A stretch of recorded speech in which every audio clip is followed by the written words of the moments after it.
ഇതെൻ്റെ അപ്പച്ചനാണ് പീറ്റർ. പക്ഷെ ആളുകളൊക്കെ അറിയണമെങ്കിൽ പീറ്റർ ബ്രദറും അല്ലെങ്കിൽ പീറ്റർ ഏട്ടൻ എന്നൊക്കെ പറയണം. വലിയൊരു മാനസാന്തരത്തിന് ശേഷം തൻ്റെ ജീവിതം മുഴുവൻ ഇങ്ങനെ ജീവകാരുണ്യ പ്രവർത്തനങ്ങൾക്ക് വേണ്ടി ഇങ്ങനെ ഒഴിഞ്ഞു വെച്ചിരിക്കുകയാണ് അദ്ദേഹം. ഞങ്ങളിപ്പോൾ ആയിരിക്കുന്നത് എറണാകുളത്തെ ജനറൽ ഹോസ്പിറ്റലിലാണ്. അദ്ദേഹത്തിൻ്റെ ഒരു തറവാട് എന്ന് വേണമെങ്കിൽ നമുക്ക് ഇതിനെക്കുറിച്ച് പറയാം. കാരണം ഈ ജീവകാരുണ്യ പ്രവർത്തനങ്ങളുടെ ആരംഭത്തിൽ ഇവിടെ നിന്നാണ് എല്ലാ കാര്യങ്ങളും തുടങ്ങുക. വളരെ കുറച്ച് രോഗികൾക്ക് ഭക്ഷണം കൊടുത്തു തുടങ്ങി ഇന്ന് കുറേയേറെ ആളുകളിലേക്ക് ആ കാരുണ്യങ്ങൾ എത്തിക്കാനായിട്ട് അപ്പന് സാധിക്കുന്നുണ്ട്. തൻ്റെ ജീവിതം മുഴുവൻ ഈ ഒരു കാര്യത്തിന് വേണ്ടി മാത്രമായിട്ട് വെച്ചുകൊണ്ടിരുന്നപ്പോൾ കുറേയേറെ സെമിനാരി വിദ്യാർത്ഥികൾ അദ്ദേഹത്തെ കാണുവാനായിട്ട് വരുമായിരുന്നു. അച്ഛന്മാരും സെമിനാരി വിദ്യാർത്ഥികളൊക്കെ ആയിട്ട്. ആ സമയത്ത് ഞാനും ഇടയ്ക്ക് ഇങ്ങനെ കൂടെ പോകും. അങ്ങനെയാണ് ഈ ഒരു സെമിനാരിയിലേക്കുള്ള ആ ഒരു സ്നേഹം വന്നു തുടങ്ങിയത്. എന്താണ് ശരിക്കുള്ള ഒരു അച്ഛൻ, ഒരു വൈദികൻ എന്നൊക്കെയുള്ള മനസ്സിലാക്കുവാനായിട്ടുള്ള ഒരു ആരംഭം ഇവിടെ തന്നെയായിരുന്നു അപ്പനോട് കൂടെ പോകുമ്പോഴുള്ള ആ ഒരു സമയത്തെ കാര്യങ്ങളിൽ. ഇവിടെ ജനറൽ ഹോസ്പിറ്റലിൽ നമുക്കൊരു ഐസൊലേഷൻ വാർഡ് ഉണ്ടായിരുന്നു. ആരുമില്ലാത്ത രോഗികൾ, ആർക്കും വേണ്ടാത്ത രോഗികളൊക്കെ ഇങ്ങനെ അവർക്ക് വേണ്ടി മാറ്റിവെച്ചിരുന്ന ഒരു ഐസൊലേഷൻ വാർഡ് ഉണ്ടായിരുന്നു. ആ വാർഡിലാണ് ആദ്യമേ അദ്ദേഹം ശുശ്രൂഷയൊക്കെ തുടങ്ങുക. കുറേയേറെ രോഗികളെ പരിചരിക്കുവാനും അവരെ കുളിപ്പിക്കുവാനും അവർക്ക് വേണ്ടിയുള്ള ഭക്ഷണം കൊടുക്കുവാനൊക്കെ ആയിട്ട് അദ്ദേഹം കുറേ ശ്രമിച്ചിരുന്നു. അദ്ദേഹത്തിനോട് കൂടെ കുറച്ചധികം ആളുകൾ ഇങ്ങനെ ചേർന്ന് നിന്നിരുന്നു.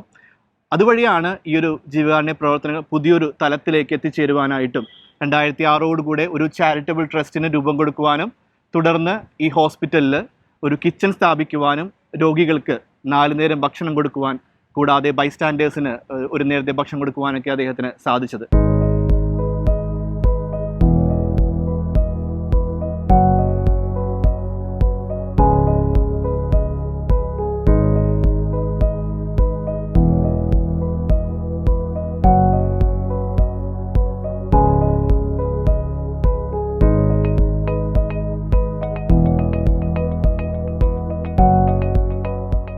വിശക്കുന്നതിന് ഒരു നേരത്തെ ആഹാരം, അത് മഹത്തായ ഒരു ആശയമാണ്.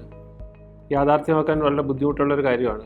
ഇടമുറിയാതെ ആ സേവനം നൽകുക എന്ന് വെച്ചാൽ, ആഹാരം പകർന്നു നൽകുക എന്ന് വെച്ചാൽ അത് ഒരു വളരെ ശ്രമകരമായ പരിപാടിയാണ്. പക്ഷേ കഴിഞ്ഞ 15 വർഷമായിട്ട് എറണാകുളം ജലാശുപത്രിയിലെത്തുന്ന മുഴുവൻ രോഗികൾക്കും കൂട്ടിരിപ്പുകാർക്കും ഏകദേശം 15,000-ഓളം ആൾക്കാർ പ്രതിദിനം വന്നു പോകുന്ന സ്ഥാപനമാണ് എറണാകുളം ജലാശുപത്രി. ഏകദേശം 1000-ഓളം പേഷ്യൻസ് എല്ലാ ദിവസവും ഒബ്സർവേഷനായിട്ടും അല്ലാതെ ചികിത്സയ്ക്കായിട്ട് ഇവിടെ അഡ്മിറ്റായിട്ടുണ്ട്. ഇത്രയും ആൾക്കാരുടെ ആഹാര ആവശ്യങ്ങൾ നിറവേറ്റുക എന്ന് വെച്ചാൽ ചെറിയൊരു ശ്രമമല്ല, വലിയൊരു ശ്രമകരമായ പരിപാടിയാണ്. അതാണ് ജാമിയ ഹോം ആൻഡ് ബെട്രോണിക് പാലിയേറ്റീവ് കെയർ സെൻ്ററിൻ്റെ നേതൃത്വത്തിൽ KJ പീറ്ററിൻ്റെ ചുമതലയിൽ കഴിഞ്ഞ 15 വർഷമായിട്ട് ഈ ആശുപത്രി നടന്നുകൊണ്ടിരിക്കുന്നത്. ഏറ്റവും മഹത്തരമായ, ഞാൻ കണ്ടിട്ടുള്ള ഏറ്റവും മഹത്തരമായൊരു പരിപാടിയാണ്. കാരണം പലപ്പോഴും രോഗികൾ കണ്ണ് നിറഞ്ഞ് എൻ്റെ മുമ്പിൽ തൊഴുകയോടെ നിന്നിട്ടുണ്ട്. അത്രയും മഹത്തരമായൊരു പരിപാടിയാണ്. കാരണം അവന് വീട്ടിൽ സമൃദ്ധമായിട്ട് ആഹാരം ഇല്ലെങ്കിൽ ആശുപത്രിക്കകത്ത് സമൃദ്ധമായിട്ട് ആഹാരമുണ്ട്, 4 നേരം ആഹാരമുണ്ട്. എറണാകുളം ജലാശുപത്രിയുടെ ആഹാര വിഭാഗം എന്ന് പറഞ്ഞാൽ, ഡയറ്ററി ഡിപ്പാർട്ട്മെൻറ്റ് എന്ന് പറഞ്ഞാൽ കുറച്ച് വ്യത്യസ്തമാണ്. കാരണം രോഗിയുടെ ആവശ്യം അനുസരിച്ച് സ്പെഷ്യലൈസ്ഡ് ഡയറ്റാണ് തയ്യാറാക്കുന്നത്. 11 ഇനത്തിലുള്ള ആഹാര സാധനങ്ങളാണ് സാധാരണ ഇവിടെയുള്ള എല്ലാ രോഗികളും പിന്നെ കൂട്ടിരിപ്പുകാരുമാണ്. കൂട്ടിരിപ്പുകാരുടെ ആഹാര ആവശ്യങ്ങൾ ഒരേപോലെ തന്നെയാണ്, പക്ഷേ രോഗിയുടെ ആഹാര ആവശ്യങ്ങൾ വ്യത്യസ്തമാണ്. ഇപ്പോൾ ഷുഗറിൻ്റെ ഉള്ള ആൾക്കാർക്ക് ഷുഗറിൻ്റെതായിട്ടുള്ള ആഹാര സാധനങ്ങൾ സംവിധാനം ഒരുക്കേണ്ടതുണ്ട്. കരളിന് അസുഖമുള്ളവർക്ക് അതിന് അനുയോജ്യമായ ആഹാര സാധനം ഒരുക്കേണ്ടതുണ്ട്. കിഡ്നിയുടെ അസുഖമുള്ളവർക്ക് അതിന് വേണ്ടിയുള്ള പ്രത്യേക ആഹാരം തയ്യാറാക്കേണ്ടത്. അപ്പോൾ അത്തരത്തിൽ സ്പെഷ്യലൈസ്ഡ് തെറാപ്യൂട്ടിക് ഡയറ്ററി ഡിപ്പാർട്ട്മെൻറ്റാണ് ഇവിടെ സാധ്യമാക്കിയിരിക്കുന്നത്. ഇതൊരു ചെറിയ ഒരു കാര്യമല്ല, ഒരു ചികിത്സ പോലെ ആഹാരം നൽകുന്ന രീതി, അതോടൊപ്പം തന്നെ മനുഷ്യത്വം പകർന്നു നൽകുന്ന ഒരു അപൂർവമായിട്ടുള്ള ഒരു കാഴ്ചയാണ് Ernakulam ജലാശുപത്രിയിലെ dietary department സാധ്യമാക്കിക്കൊണ്ടിരിക്കുന്നത്.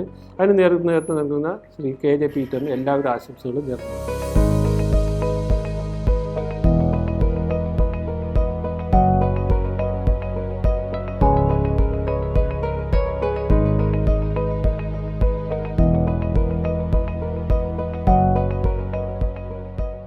Ernakulam general ആശുപത്രിയിലെ ഡയറ്ററി കിച്ചൺ അഥവാ ഊട്ടുപുര പ്രവർത്തിക്കാൻ തുടങ്ങിയിട്ട് ഏകദേശം 15 വർഷത്തോളമായി. മികച്ച രീതിയിൽ പീറ്റർ ബ്രദറിന്റെ സാരഥ്യത്തിൽ നടത്തി വരുന്ന ഈ തെറാപ്യൂട്ടിക് ഡയറ്ററി കിച്ചൺ അഥവാ ഊട്ടുപുര ഗവൺമെന്റ് തലത്തിലും അതുപോലെ തന്നെ പീറ്റർ ബ്രദറിന്റെ ചാരിറ്റബിൾ ഓർഗനൈസേഷന്റെ തലത്തിലും നല്ല രീതിയിലാണ് പേഷ്യൻസിനും അവരുടെ ബൈസ്റ്റാൻഡേഴ്സിനും അവരുടെ രോഗത്തിന് അനുസൃതമായ ആഹാര ക്രമീകരണം നടത്തി വരുന്നത്. ഇത്തരത്തിലുള്ള രോഗികളുടെ രോഗത്തിനനുസരിച്ചുള്ള ആഹാര ക്രമീകരണം അഥവാ തെറാപ്യൂട്ടിക് ഡയറ്റ്സ് പ്രൊവൈഡ് ചെയ്യുന്നത് ഒരു ആശുപത്രി, അതും സർക്കാർ തലത്തിൽ, ഗവൺമെൻറ് തലത്തിൽ ഇന്ത്യയിൽ തന്നെ ആദ്യത്തെ ഇതും മികച്ച രീതിയിൽ പ്രവർത്തിക്കുന്ന ഒന്നുമാണ് ജനറൽ ഹോസ്പിറ്റൽ എറണാകുളത്തെ ഡയറ്ററി കിച്ചൺ അഥവാ ഊട്ടുപുര.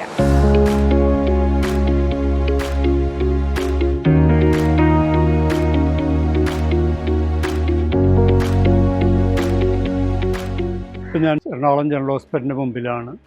ഇതുപോലെ വർഷങ്ങൾക്ക് മുമ്പ് കടന്നു വന്ന ഒരു വ്യക്തിയാണ് ഞാൻ. ഐസൊലേഷൻ വാർഡിലേക്കായിരുന്നു കടന്നു വരുന്നത്. ഐസൊലേഷൻ വാർഡെന്ന് പറഞ്ഞിട്ടുണ്ടെങ്കിൽ ബൈസ്റ്റാൻഡർ ഇല്ലാത്ത എല്ലാവരും ഉപേക്ഷിക്കുന്ന രോഗികളെ സംരക്ഷിക്കുന്ന സ്ഥലം.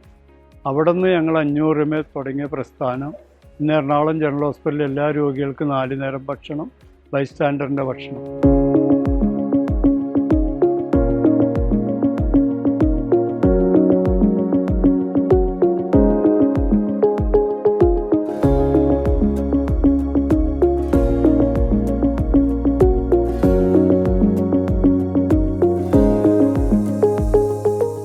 രണ്ടായിരത്തി 2013 പാലിയേറ്റീവ് സംവിധാനം നമ്മൾ ആരംഭിക്കുന്നത്. അതിൻ്റെ ഉദ്ദേശം എറണാകുളം ജനറൽ ഹോസ്പിറ്റൽ ഐസൊലേഷൻ വാർഡിലെ രോഗികൾക്ക് വേണ്ടിയായിരുന്നു. ആ രോഗികൾക്ക് ഒരു കട്ടിൽ കൊടുത്ത് മരിക്കുവാൻ ഒരു സ്ഥലം ഒരുക്കുക, അതായിരുന്നു ഉദ്ദേശം.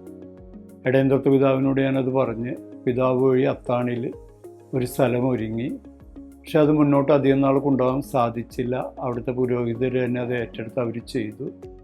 പിന്നെ എൻ്റെ സ്വദേശമായ വൈപ്പിലേക്ക് വന്നു. അവിടെ ഒരു വാടക കെട്ടിടത്തിൽ ആരംഭിച്ചു.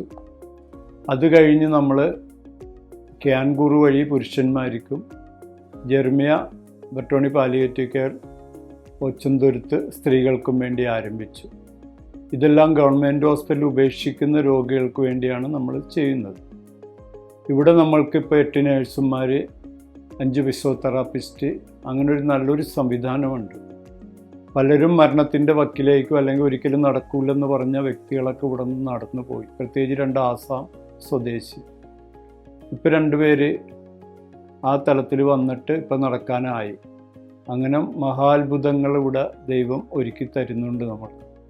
പിന്നെ ഒരു 24 മണിക്കൂറും പാലിയേറ്റീവ് ഹോം കെയർ സർവീസിൻ്റെ ആരംഭിക്കാനുള്ള പ്രയത്നമാണ്. അതിൻ്റെ ഉദ്ദേശം 24 മണിക്കൂർ ഇപ്പോൾ വൈപ്പിക്കരയിൽ നമ്മളിത് ആദ്യഘട്ടമായിട്ട് വൈപ്പ് തുടങ്ങി ഞാറക്ക വരെയും അത് കഴിഞ്ഞ് അങ്ങോട്ട് ബാക്കിയുള്ള സ്ഥലത്തേക്കും വ്യാപിപ്പിക്കാനാണ് അതിൻ്റെ ഉദ്ദേശം.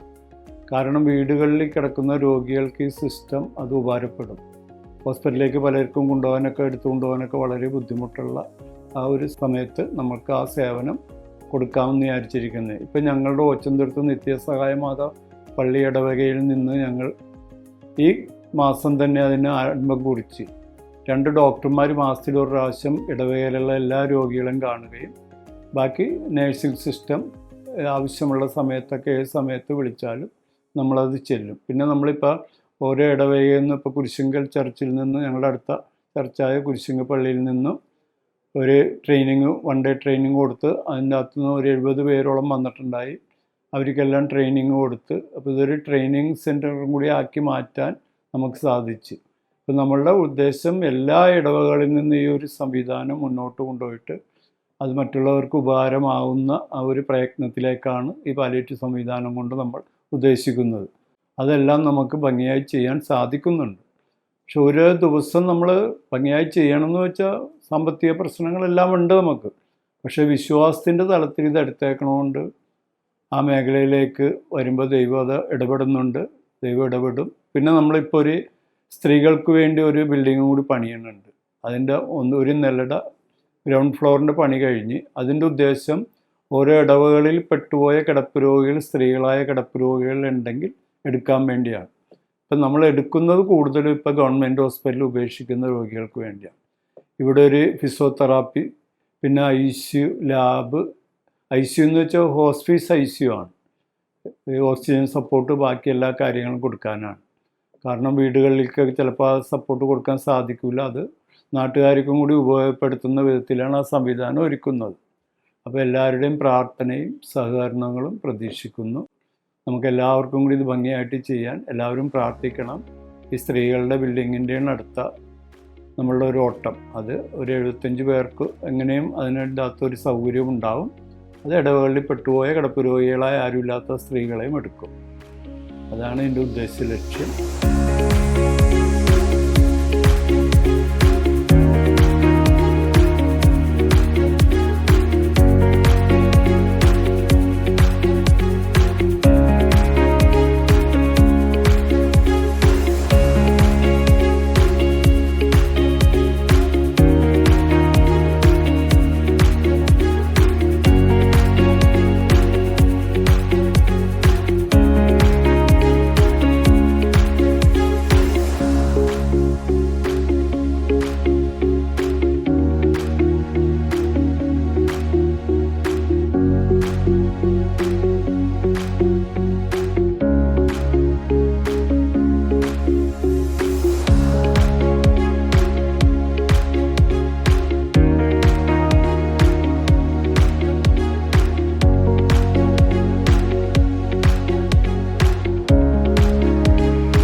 ഞാൻ ഈ നാട്ടുകാരനല്ല, ഞാൻ ഇവിടെ സൂപ്രണ്ടായി വന്നു ചേർന്ന ഒരാളാണ്. കഴിഞ്ഞ 3 വർഷമായിട്ട് ഈ ആശുപത്രി ഞാൻ സൂപ്രണ്ടാണ്. നമുക്കറിയാം, ഞാനിവിടെ എറണാകുളത്ത് കാണുന്ന ഒരു പ്രധാന കാഴ്ചയെന്ന് വെച്ചാൽ തീരെ അവഗണിക്കപ്പെട്ട് കിടക്കുന്ന ഒരു സമൂഹം, ഒരു പാർശ്വവൽക്കരിക്കപ്പെട്ട് കിടക്കുന്ന ഒരു സമൂഹം ആശുപത്രി ആശ്രയിക്കുന്നുണ്ട്. പലപ്പോഴും ഞാൻ എൻ്റെ നേർക്കാഴ്ചയിൽ തന്നെ കണ്ടിട്ടുള്ളൊരു കാര്യം, പലരെയും ഉപേക്ഷിച്ചിട്ട് പോകുന്നൊരു സ്ഥലമാണ് എറണാകുളം ജില്ലാ ആശുപത്രി. തെരുവിൽ കിടക്കുന്ന യാചകനെ പോലുള്ള ആൾക്കാർ, ആരോരുമില്ലാത്തവർ, അശരണരായിട്ടുള്ള ആൾക്കാർ, തീവ്രമായ അസുഖം കൊണ്ട് ബുദ്ധിമുട്ടുകയും അതേസമയം തന്നെ അവരെ നോക്കാൻ ആളില്ലാത്തതായിട്ടുള്ള ആൾക്കാർ, അങ്ങനെ അത്തരത്തിൽ ഒരുപാട് സഫറിങ്സ് കൊണ്ട് കൂടപ്പുറപ്പായിട്ട് കൊണ്ടു നടക്കുന്ന ധാരാളം ഒറ്റപ്പെട്ട വ്യക്തിത്വങ്ങൾ, മനുഷ്യ ജന്മങ്ങളുണ്ട്. അവർക്ക് പലപ്പോഴും എറണാകുളം ജില്ലാ ആശുപത്രിയുടെ മതിൽക്കെട്ടിനകം ഒരു ആശ്രയമായിട്ട് മാറാറുണ്ട്. ഇവിടേക്ക് നമുക്ക് ഇടമുറിയാതെ ഭക്ഷണവും വെള്ളവും ബാക്കി പ്രാഥമിക ആവശ്യങ്ങളുള്ള സൗകര്യം ഒരുക്കിയിട്ടുള്ള ആശുപത്രി ആയതുകൊണ്ട് തന്നെയാണ് ആൾക്കാർ ഇവിടേക്ക് വരുന്നത്. പല രോഗാവസ്ഥയിലുമാണ് വരുന്നത്. പക്ഷേ അവർക്കൊക്കെ ഒരു ആശ്രയം, പകരം ഒരു സംവിധാനം ഒരുക്കി കൊടുക്കുകയെന്ന് വെച്ചാൽ വളരെ ശ്രമകരമായ ഒരു കാര്യമാണ്. രോഗാവസ്ഥ ഭേദമായി കഴിഞ്ഞാലും ബന്ധുക്കളെ ഉപേക്ഷിച്ച് പോകുന്ന ആൾക്കാരുണ്ട്. പ്രതിദിനം 5 മുതൽ 10 വരെ ആൾക്കാരെ ഈ ആശുപത്രിയിൽ ബൈസ്റ്റാൻഡേഴ്സ് ഇല്ലാതെ, ബന്ധുക്കളില്ലാതെ എത്തപ്പെടുന്നുണ്ട്. അവരെയൊക്കെ ശുശ്രൂഷിച്ചു കഴിഞ്ഞാൽ അവരെ എവിടേക്ക് പിന്നെ തിരിച്ചയക്കണമെന്ന് അറിയാൻ വയ്യാതെ ഞങ്ങൾ പകച്ചു നിൽക്കുന്ന ധാരാളം സന്ദർഭമുണ്ട്. അത്തരത്തിൽ ഒറ്റപ്പെട്ടു പോകുന്ന മനുഷ്യജീവിതങ്ങളെ, ജന്മങ്ങളെ ചേർത്ത് പിടിക്കാൻ വേണ്ടി പലപ്പോഴും ഞങ്ങൾക്ക് താങ്ങായിട്ട് വന്നിട്ടുള്ളത് ജർമിയ ഹോം ആൻഡ് ബെട്രോണി പാലിയേറ്റീവ് കെയർ സെൻ്ററാണ്. അതിന് നേതൃത്വം നൽകുന്ന ശ്രീ KJ പീറ്റർ അവർകളാണ്. ശ്രീ KJ പീറ്ററിന് എല്ലാവിധ ആശംസകളും നേരുന്നു. അദ്ദേഹത്തിന് ആയുരാരോഗ്യ സൗഖ്യവും അദ്ദേഹത്തിൻ്റെ ശ്രമങ്ങൾക്ക് എല്ലാവിധ കമ്മ്യൂണിറ്റി സപ്പോർട്ടും ഞാൻ ആഹ്വാനം ചെയ്യുന്നു. എല്ലാവിധ ആശംസകളും.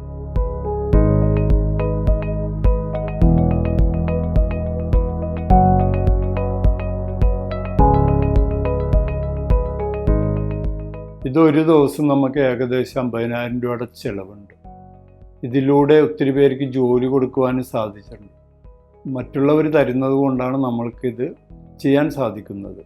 ഇപ്പോൾ ഈ ബിൽഡിങ്ങിൻ്റെ ആണെങ്കിൽ നമുക്ക് CSR ഫണ്ടായിട്ട് ഷിപ്പ് യാർഡ് ഒരു 20 ലക്ഷം രൂപ നേരത്തെ തന്നു. ഇപ്പോൾ അവരെന്തെങ്കിലും ചെയ്യാമെന്ന് പറഞ്ഞിട്ടുണ്ട്. ഒരു 2.5 കോടി രൂപയുടെ പ്രൊജക്റ്റാണ് നമ്മൾ തുടങ്ങി വച്ചേക്കുന്നത്.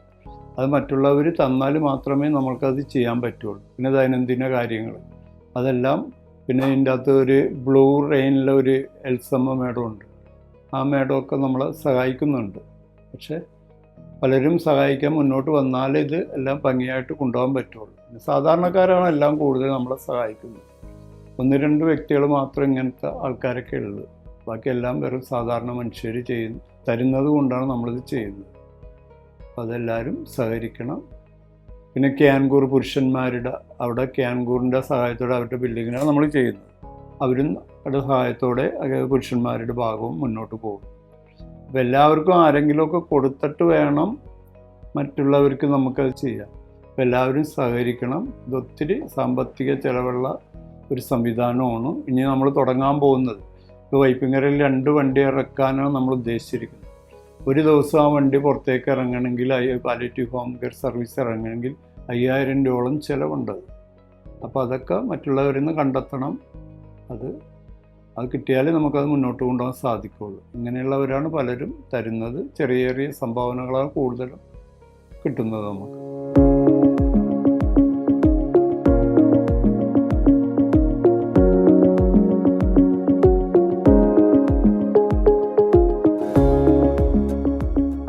ജനറൽ ആശുപത്രി എറണാകുളത്ത് വരുന്ന രോഗികൾക്കും അവരുടെ കൂട്ടിരിപ്പുകാർക്കും 4 നേരവും ഭക്ഷണം ലഭിക്കുന്നതിൻ്റെ ഭാഗമായിട്ട് വളരെയധികം ആശ്വാസം ലഭിക്കുന്ന ഒരു കാര്യമാണ്. അവരുടെ വീട്ടുകാർക്കും രോഗികളെ ശുശ്രൂഷിക്കാനായിട്ട് കൂടുതൽ സമയം ചെലവഴിക്കാൻ അവർക്കത് സാധിക്കുന്നുണ്ട്. പിന്നെ നല്ലൊരു ഉദ്ദേശത്തോടു കൂടിയാണ് പീറ്റർ ബ്രദറിൻ്റെ സാന്നിധ്യത്തിൽ ഈ ഒരു സംരംഭം നടത്തി പോകുന്നത്.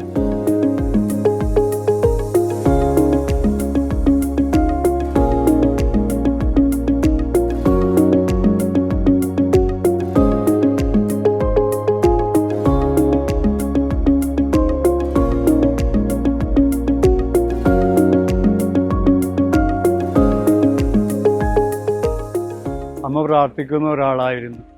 കുളത്തുവയിൽ ഒരു ധ്യാനം കൂടാൻ സാധിച്ചു. ഒരു വചനമാണ് എൻ്റെ ജീവിതം മാറ്റിമറിക്കുന്നത്.